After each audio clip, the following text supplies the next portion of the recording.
Assalaamu calaykum.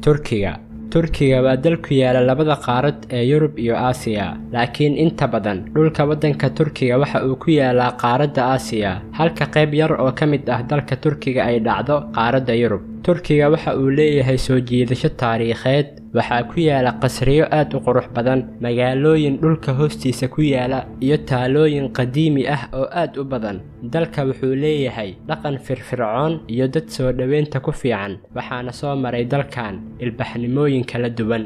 Turkiga waa dalka 36aad ee ugu badka weyn caalamka, bad gaaraya 783,000 kiiloomitir iskuweer. Turkiga wuxuu ka weyn yahay qaar ka mid ah wadamada Yurub sida Talyaaniga, Faransiiska, Jarmalka iyo boqortooyada Ingiriiska. sidoo kale dalka wuxuu caan ku yahay dalxiiska, waxaana soo booqda Turkiga 50 milyan oo dalxiisayaal sanad walba, taasoo ka dhigaysa dalka lixaad ee dalxiisayaasha ugu badan soo booqdaan adduunka oo dhan. caasimadda Turkiga waa Ankara, halka Istanbul ay tahay magaalada ugu weyn iyo xarunta maaliyadeed ee dalka. sidoo kale dalka waxaa ku yaala magaalooyin taariikhi ah sida magaalada Bursa oo ahayd caasimaddii ugu horeysay ee boqortooyada Cusmaaniyiinta, iyo magaalada Edirne oo ahayd caasimaddii labaad ee boqortooyada Cusmaaniyiinta. Turkiga dhaqaale ahaan waa dal horumarsan, waana mid ka mid ah 20-ka dal ee ugu dhaqaalaha badan adduunka. dhaqaalaha sida xawliga ah u kobcaya ee Turkiga iyo dadaalada diblomaasiyadeed ayaa horseeday in loo aqoonsado Turkiga awoodda gobolka, halka meesha ay ku taalo ay leedahay muhiimad juqraafiyadeed iyo mid istaraatiijiyadeed. ciidanka Turkiga waa ciidanka 11aad ee ugu awoodda badan caalamka iyo kan koowaad bariga dhexe. rikoorada dagaalka ee ciidamada Turkiga ay dhigeen ayaa lama filaan ku noqday dowladaha caalamka.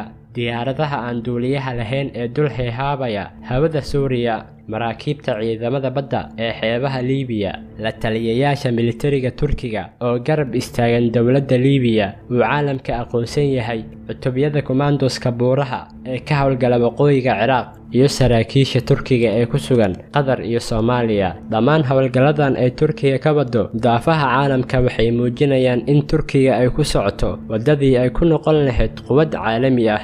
Turkiga ayaa leh ciidanka labaad ee ugu weyn NATO, waana mid ka mid ah 5 dal ee ka tirsan NATO oo qayb ka ah siyaasadda in la wadaago nukliyarka isbahaysiga NATO gudihiisa.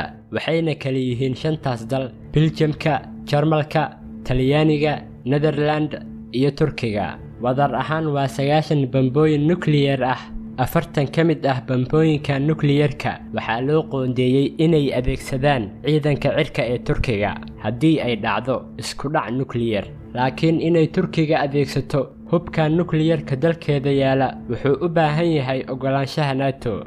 Turkiga waa buundada isku xirta bariga dhexe, bariga Mediterranean iyo dowladaha la isku dhaho Balkans ama Balqaanka, waxaana Turkiga xuduud la wadaaga 8 dal oo kala ah Giriiga, Bulgaria, Georgia, Armenia, Azerbaijan, Iran, Ciraaq iyo Suuriya.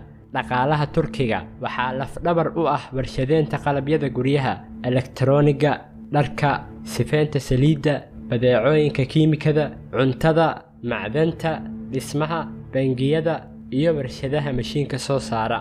sidoo kale warshadaha baabuurta ee Turkiga waxay qayb weyn ka yihiin wax soo saarka dhaqaalaha Turkiga, waxayna soo saareen in ka badan 1.3 milyan oo gawaari ah sanadii 2015, taasoo ka dhigaysa mid ka mid ah 20-ka dal ee ugu soo saarka badan gawaarida adduunka. shirkadaha Turkiga sida Beko iyo Vestel ayaa ka mid ah shirkadaha ugu badan ee soo saara qalabka elektarooniga iyo qalabyada guryaha ee inta badan lagu isticmaalo Yurub, waxayna shirkadahan ku maalgashadaan lacag aad u badan cilmi baarista iyo horumarinta tiknoolajiyadda cusub. masaajidda ku yaala guud ahaan dalka Turkiga ayaa gaaraya 82,000 oo masjid. mid ka mid ah masaajidda ugu quruxda badan ee Turkiga waa masjidka Suldaan Ahmed. sidoo kale masjidkan waxaa loo yaqaanaa Blue Mosque, wuxuuna ku yaalaa magaalada Istanbul, waxaana la dhisay xilligii Cusmaaniyiinta intii u dhaxaysay 1609 ilaa 1616, waxaana soo booqda masjidkan dalxiisayaal aad u badan sanad walba.